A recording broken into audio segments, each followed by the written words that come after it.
Jeremy Bash, because you are a veteran of CIA and the Pentagon, what stands out to you most, and what is the real risk to our security, to ours, to our children's generation?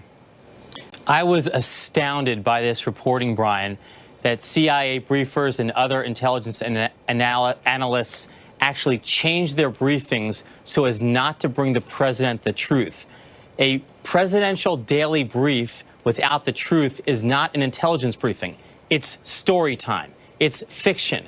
And if you're going to give the president only part of the truth, a commander-in-chief is not going to be able to defend the country and protect us. And I fear that this issue is a major national security crisis, Brian.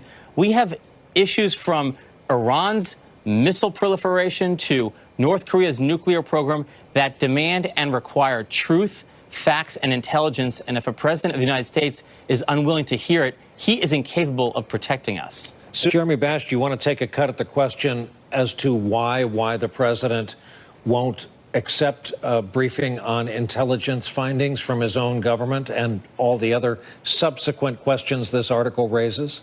Yeah, I think the big question, Brian, as you noted from Phil and his colleagues' excellent reporting, is what could explain the president's reluctance to hear the truth? It can't just be his insecurity. It can't just be he's sensitive about the election. Why do I say that? Because one of the other things that Phil reported on was that the president strenuously opposed new congressional sanctions against Russia.